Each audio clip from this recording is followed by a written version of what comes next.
If I could whisper just one principle into a trader's ear before they ever place a trade, it would be this: let the market prove it, then make it pay. I didn't understand how radical that sentence was until I watched my own account cycle through triumph and humiliation. Like most operators, I started out with the wrong hero, myself. I thought the job was to be clever, early, and right. Jesse Livermore learned at a far higher tuition than mine that the job is none of those things. The job is to be aligned, and alignment begins with a single principle that turned him from a gifted tape reader into a legend: proof before conviction. He would not let belief spend his capital. He made evidence do it. When I first studied Livermore beyond the poster, quotes, I found a man who rebuilt his entire craft around that pivot. It changed everything. His entries became scouts, tiny probes whose purpose was information, not income. His ads were never emotional. They were paid by progress, size unlocked only after the tape advanced the thesis. His stops migrated from pain thresholds to disproof points, places where the idea itself died. He paired price with time. If momentum should show and doesn't within the window, out. Hostage trades weren't courageous to him. They were corrosion. That one principle also rewired his patience. Sitting tight stopped being passive. It became the natural consequence of correct proof. Livermore could hold big winners because he had already proved he could take small losses. He replaced the drama of prediction with the choreography of sequence: conditions, confirmation, commitment, continuation, cut. The more I practiced it, the quieter my trading felt, and the larger my best campaigns became. Boredom, I learned, is what consistency looks like from the inside. Modern traders think an edge lives in indicators, APIs, or speed. Livermore would smile. He'd say edge lives in order, in refusing to let urgency masquerade as opportunity. Proof before conviction makes the desk feel almost inevitable. When the market confirms, I don't feel brave. I feel obligated. When it contradicts, I'm gone, small, quick, and shameless about being wrong. That is the mental posture that kept him solvent through panics and exuberance alike. Here's the path we'll walk.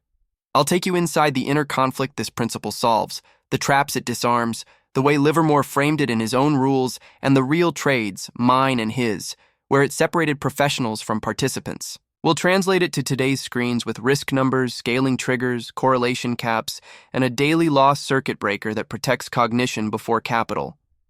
By the end, this won't be a slogan. It will be a habit your future self thanks you for. Be honest. What costs you more, acting before proof or refusing to exit after disproof? Drop your answer below. I'll tailor a fix for the top 2 replies in the next sections. The inner conflict or market paradox. The moment I commit to proof before conviction, an old tension wakes up inside me. One part of me loves the principle because it lowers pressure. I don't have to be a prophet. I only have to be patient. The other part hates it because it denies me my favorite illusion, that I can bend the market with courage. This is the paradox that shadowed Livermore through every cycle, the appetite to act versus the obligation to wait. He didn't resolve it by becoming emotionless. He resolved it by assigning each emotion a job. Ambition. He kept it, but on a leash. Ambition's job was to press only after proof. Caution. He kept that too, but not as paralysis.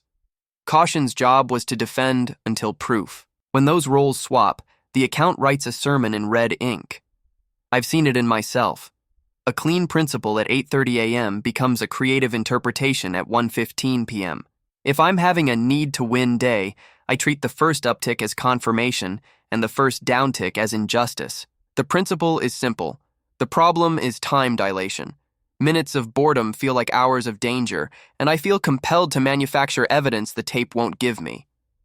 Livermore's answer was to move this conflict out of feelings and into sequence. He forced both selves, ambition and caution, to obey the same order of operations: conditions, confirmation, commitment, continuation, cut. Conditions come first. Is the tape forgiving, neutral, or ruthless?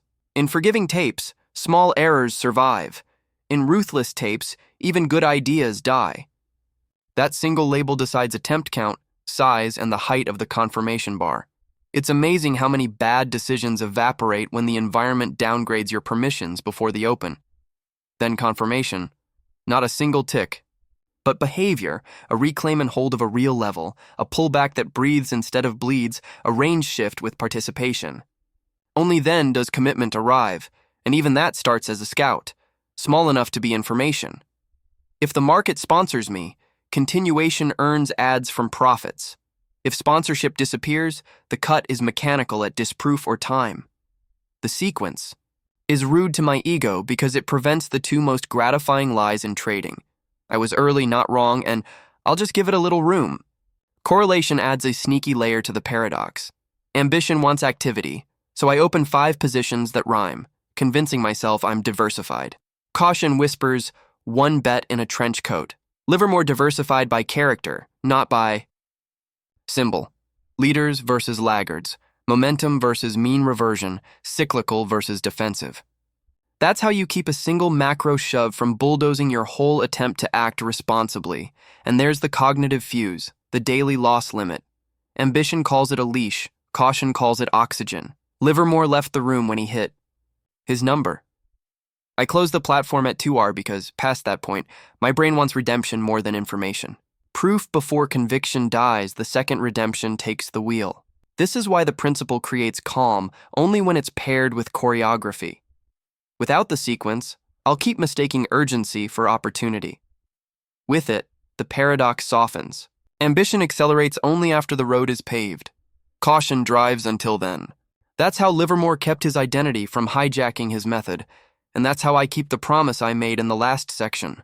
Where does your inner conflict blow up most? Waiting for confirmation, respecting time stops, or capping the day at 2R? Tell me below and I'll address the top pain point directly in the next section. Coming out of that paradox, ambition tugging one way, caution tugging the other, I notice the first failure never shows up on a chart. It shows up in my language. I begin to rename things. Wait for confirmation quietly becomes, this looks good enough. Cut at disproof becomes, give it room. Scout first becomes, why not start a little bigger? None of those edits are technical. They're emotional. Jesse Livermore warned that a trader's ruin begins when vocabulary starts doing the heavy lifting that proof should do. The mind is clever at forging counterfeit evidence. A single uptick near my level gets promoted to sponsorship. A pause gets promoted to absorption. What I'm really doing is easing the discomfort of uncertainty. That's the first trap, manufactured confirmation, seeing what I want to feel rather than what the tape is actually saying. Livermore solved this by defining confirmation as behavioral sequences instead of single moments. Reclaim and hold, pull back and sponsor, push and participate. If one link is missing, the chain is missing. The second trap is time distortion. After a few minutes of nothing, boredom dresses up as urgency. I forget that my plan includes a time stop for precisely this reason, to protect mental capital from hostage trades. The longer I sit inside a trade that refuses to progress, the more I narrate. I tell myself it's coiling, when in truth it's declining to confirm. Livermore paired every price stop with a time stop, so he didn't let patience turn into denial. Then there's the classic, averaging down. It feels like math, but it's really identity management.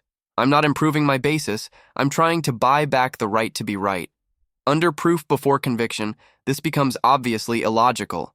If conviction must trail proof, adding after disproof is contradiction.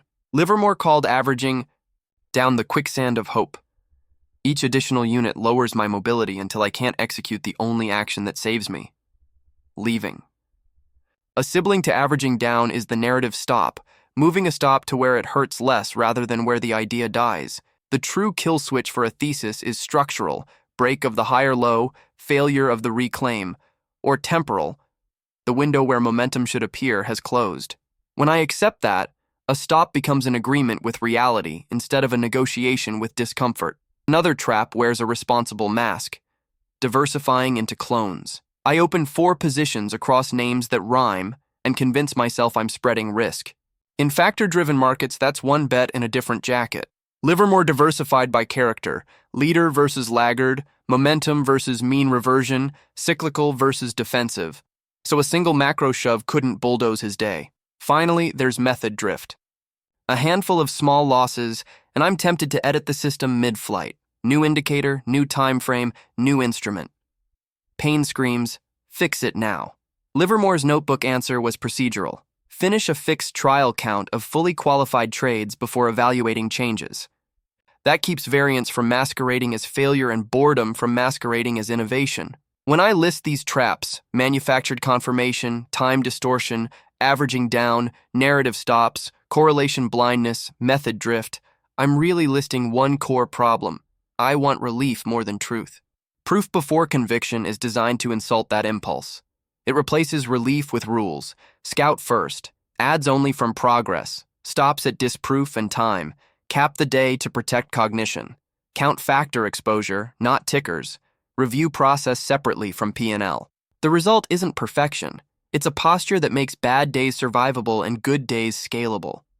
From here, it helps to step out of my head and into Livermore's, how he framed these traps before the language of factors and ATR, and how his definitions of cache, confirmation, and control still map exactly onto a modern screen. Livermore's perspective on the situation stepping out of my own traps, I lean on the way Jesse Livermore framed the same problems long before we had our modern vocabulary. He treated markets as a theater of organized emotion and himself as an operator with a limited supply of clarity. That framing sounds poetic until you see how brutally practical it is. He assumed two things at the open. First, that human nature will not change today. Second, that his own nature will try to change the rules once heat shows up. So he wrote rules that act before heat arrives.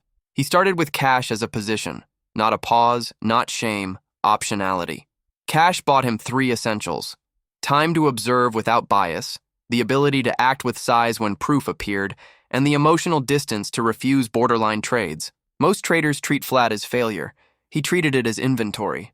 This single stance dissolved half the traps I named in the last section, because boredom could no longer bully him into activity. Next came conditions before conclusions.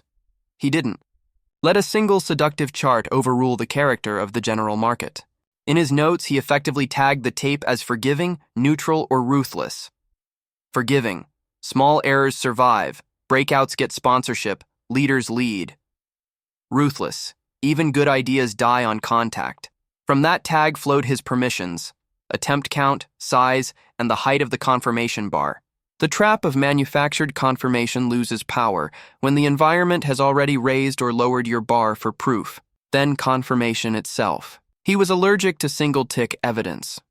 The tape had to perform a sequence, reclaim a level, and hold. Pull back and find sponsorship. Push with participation. He allowed a scout to test, but the job of the scout was information, not income.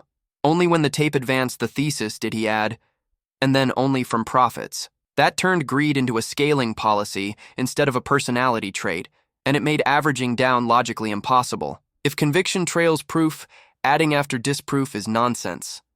His stops were contracts with reality. They lived at disproof, not discomfort, beneath a reclaimed level that must act as support, below the most recent higher low that defines structure, or at the time boundary beyond which a valid move should have revealed itself. This last piece, time, was his antidote to hostage trades. If the market owed momentum and paid silence, the idea was stale. He flattened without speeches. Losing small was tuition. Lingering stale was corrosion. Livermore also respected correlation before the term was fashionable. He knew 5 tickers could be one bet in disguise. He diversified by character: leader versus laggard, momentum versus mean reversion, cyclical versus defensive, so a single emotional wave in the tape couldn't bulldoze his day. That awareness kept him from the false safety of busy portfolios that were secretly one exposure. Finally, he protected the instrument he traded with first: his mind. A daily loss limit wasn't weakness, it was maintenance. When he hit it, he left the room. He understood that after a certain threshold, the brain seeks redemption, not information. No principle survives that state for long. By stepping away, he preserved the clarity that lets all the other rules work tomorrow. Viewed together, his lens converts psychology into choreography. Cash buys patience. Conditions gate aggression. Confirmation unlocks size. Stops end arguments. Time stops end hostage crises. Correlation keeps single waves from capsizing the boat. A daily loss limit protects the pilot. The elegance isn't in any one line, it's in how each line prevents the next trap from forming. That's why the principle we opened with, proof before conviction, wasn't a slogan to him. It was the hinge that made every other rule swing smoothly. Translating Livermore's lens into the screen in front of me, I picked a single name, call it Northwick, a liquid leader inside a group that had started to separate from the index. I refused to let enthusiasm carry me into a basket of lookalikes. 5 names would only disguise one bet.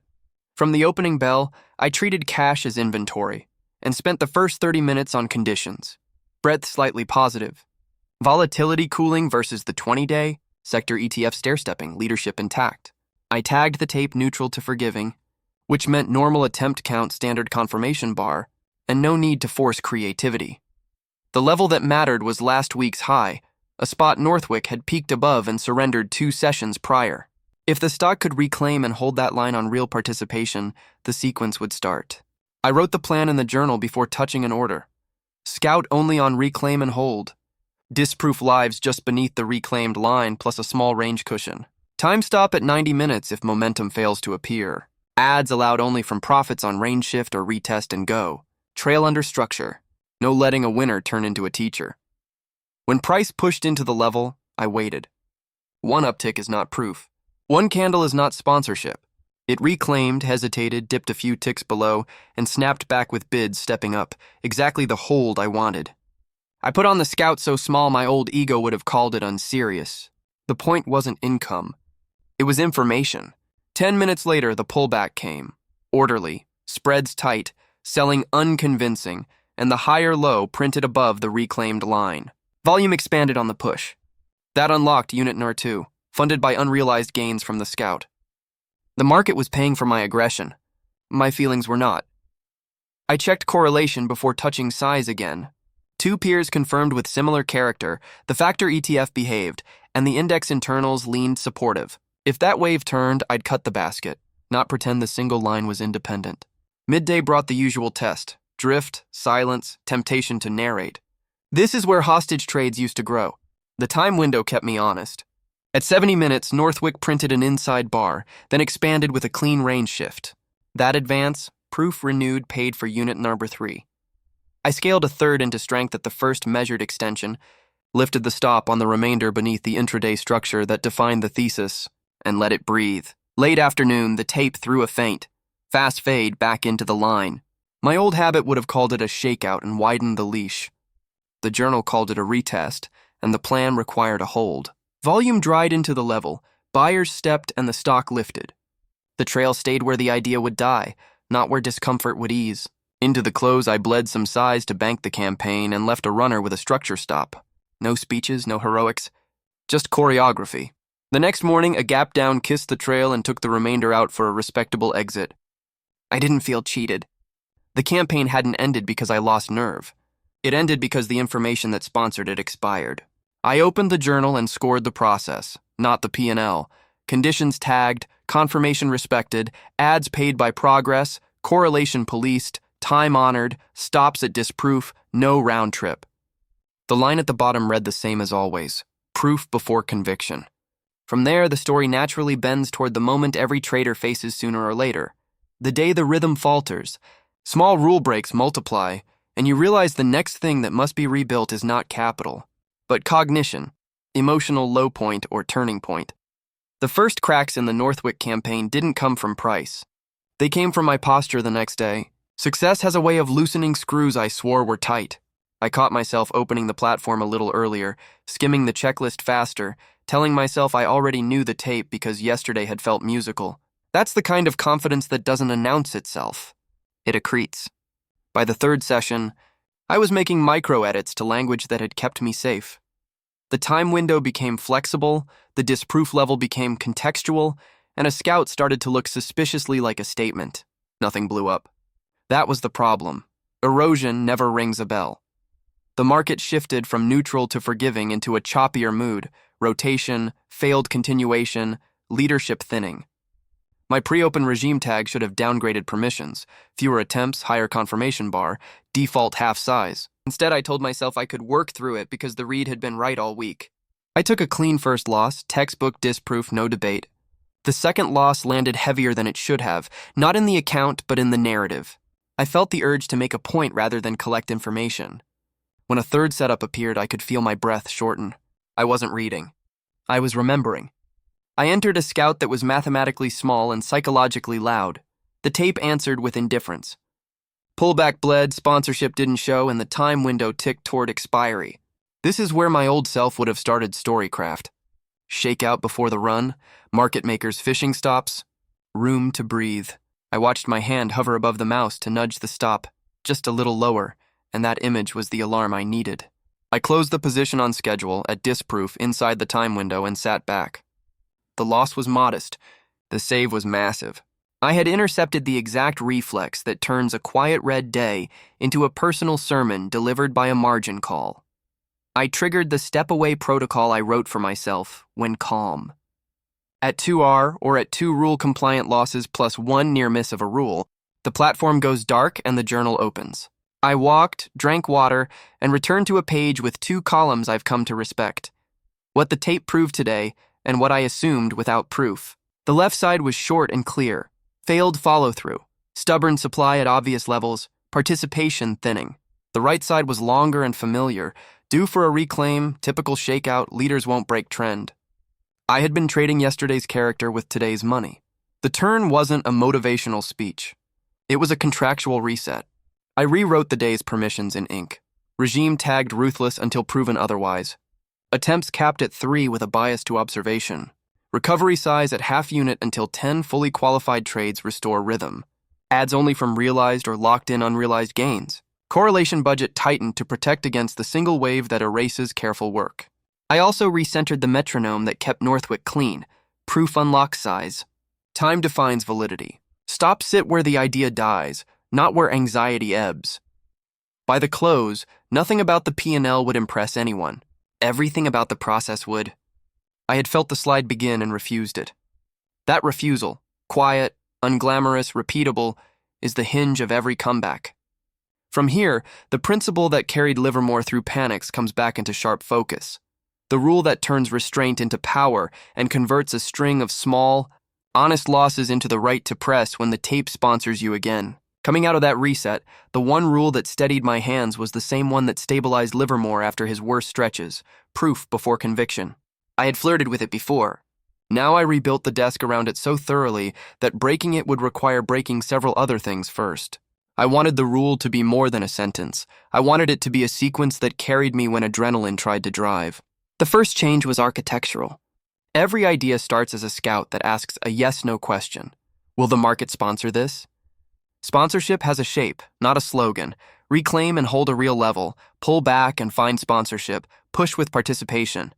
If the chain is incomplete, conviction has nothing to follow. That clarity makes averaging down logically impossible. If conviction trail only follows proof, adding after disproof is not courage. It's contradiction. The scout dies cheaply and I record what I learned, not what I felt. The second change was the double stop, price and time. Price stop sits at disproof, the place where the idea is invalid, structure break, failed reclaim, or loss of the pivot that defines the thesis. Time stop guards mental capital. If momentum should reveal itself within a declared window and doesn't, I'm flat.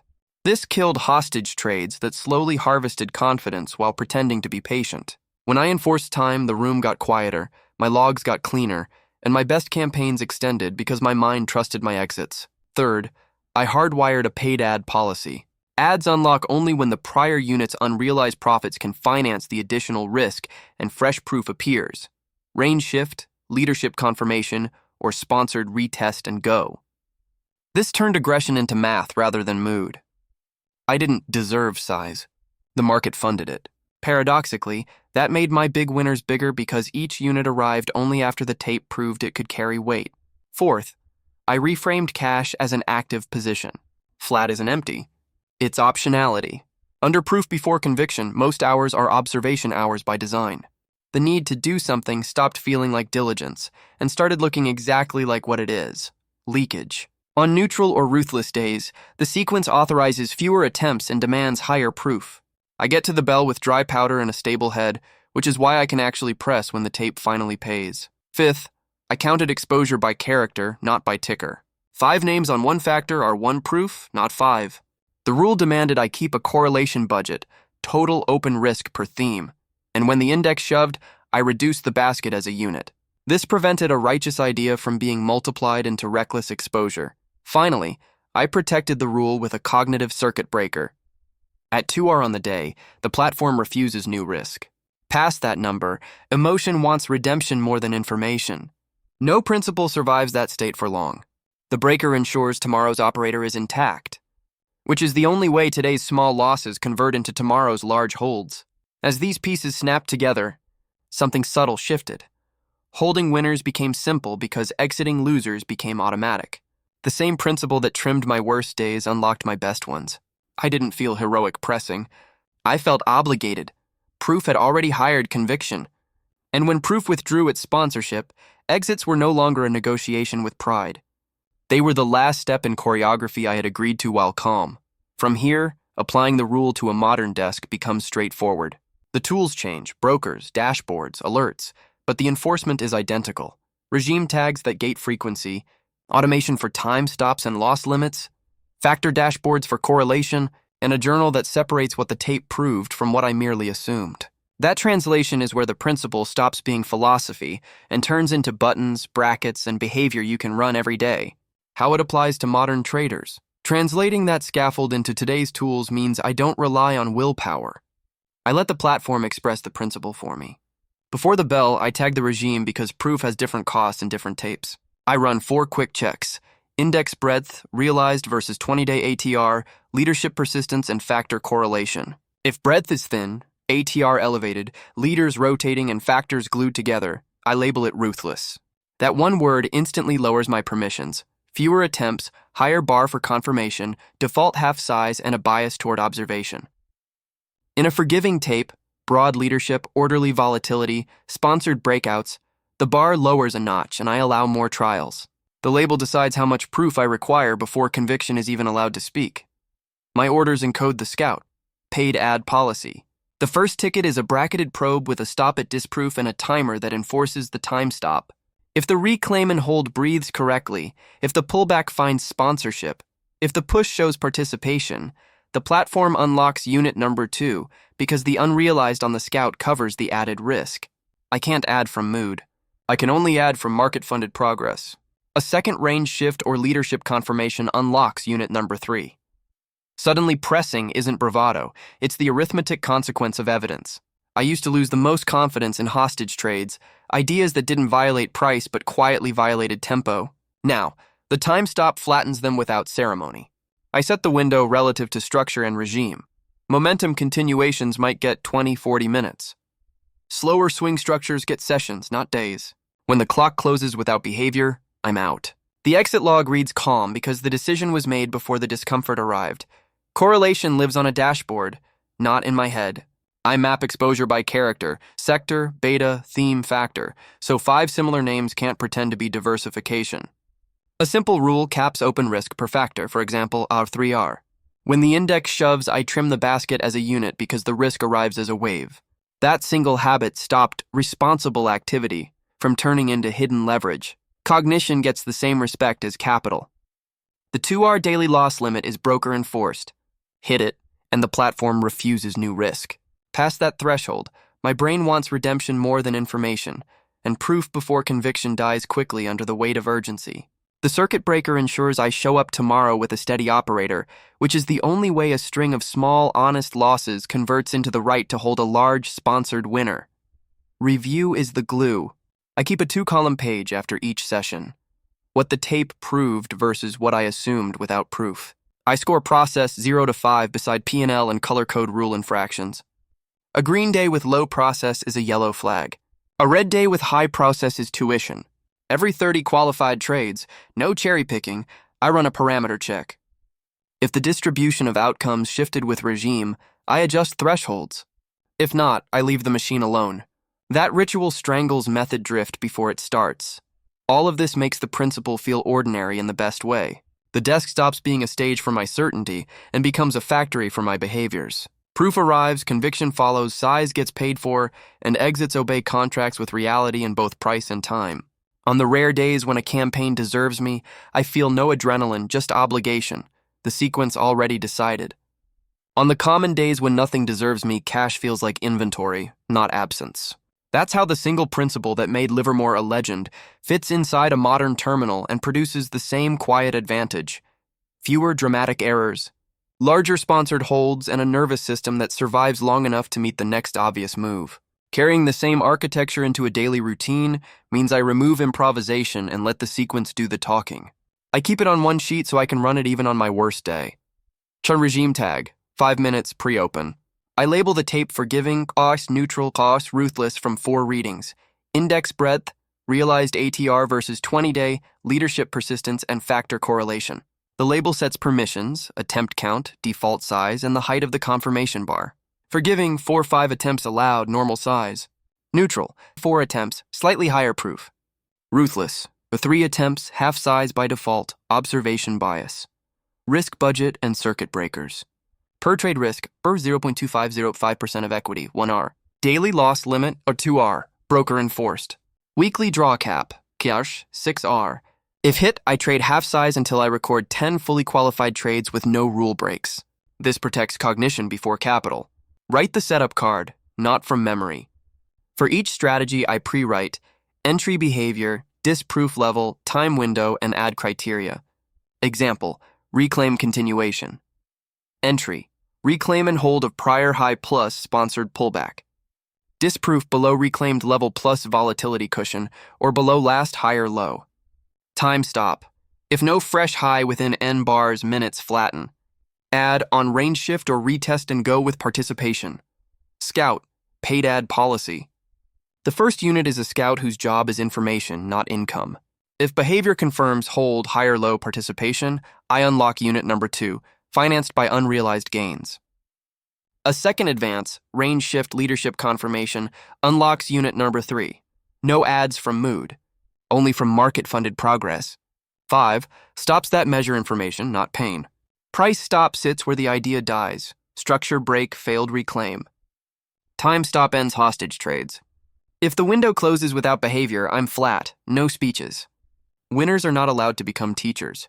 If a campaign gives back the entire paid move, I reduce without narrative. 6, correlation budget, hidden leverage control. I cap open risk per factor theme, chart 3R. 5 similar names count as one bet. If the index shoves, I trim the basket as a unit. Risk arrives as a wave, not a raindrop. 7, attempt counter and drift guardrails. I pre-commit the day's attempts by regime. Exceeding the cap ends new risk. System tweaks occur only after 30 fully qualified trades in the same regime. Variance is not a mandate to edit. 8, hold and scale choreography. Partial at plus 2R or first measured extension. Trail under structure that defines the thesis. Ads only on fresh proof. No make-back ads. End of day. If a runner survives, stop migrates to the last meaningful swing. Post-trade audit, 10 minutes. 2 columns, what the tape proved versus what I assumed without proof. Score process 0 to 5, separate from P&L. Color code infractions, a sloppy green day is a warning. A clean red day is tuition. 10, reset ritual. Hit 2R or catch myself narrating? Screens off, walk, water, breathwork, journal. Recovery trades default to half size until rhythm returns. Run this page in order and the principle becomes muscle memory. Proof hires conviction, size gets paid for, exits obey contracts with reality in both price and time. The final piece is identity. How to close the film with a posture you can carry into tomorrow so the room stays quiet and the craft stays repeatable. Which single line from this checklist will you tape to your monitor today? Time stop, paid ad, or factor cap, Surround 3R. Tell me and I'll compress it into a one-liner you can keep. Cinematic conclusion plus emotional sign-off. I close the checklist and the room gets quiet in the right way. The page in front of me isn't theory anymore. It's muscle memory written down so I can pick it up again tomorrow. Proof hires conviction. Size gets paid for. Exits obey contracts with reality in both price and time. If nothing meets that standard, cash is not an apology, it's inventory. That single posture is the difference between an account that survives long enough to meet opportunity and an account that keeps auditioning its pain. I've learned that the market doesn't crown legends for being early or loud. It rewards the operator who is still here when clarity finally arrives. The checklist from the last section isn't there to make me smaller. It's there to make me scalable when the tape sponsors me. Regime tags throttle frequency before I can turn boredom into churn. The scout keeps my first question cheap. The paid ad rule converts appetite into arithmetic. Time stops protect my mind from hostage trades. Factor caps keep 5 lookalikes from pretending to be diversification. The 2R circuit breaker makes sure I don't ask a trade to fix a feeling. None of this is dramatic. That's why it works. What changes most living this way is not the chart, it's the tone of my decisions. Entries feel quiet because the sequence already argued on my behalf. Ads feel inevitable because proof has advanced the thesis. Exits feel clean because I wrote their terms while calm. On the days the tape deserves me, I don't feel brave pressing. I feel obligated, almost administrative. Evidence has paid the invoice and I'm just sending the next order. On the days it doesn't, I'm flat with intent. I don't measure myself by activity. I measure myself by alignment. This is the one principle that turned Livermore into a legend, because it turned chaos into choreography. He didn't try to conquer markets. He learned to read them and to let reading dictate risk. Proof before conviction sounds like restraint until you see what it permits. Extended holds without adrenaline. Pyramids that stand because each block was funded by the block beneath it, and a mind that shows up tomorrow unfrazzled and solvent. It's not a slogan to tape on a monitor. It's the spine that holds the craft upright when the room gets hot. So I end the day the same way I want to begin the next. I mark the regime I traded. I score process beside P&L. I copy one line into tomorrow's plan. Proof before conviction. Then I shut the screens off before they can talk me into a stray impulse, and I let the room go still.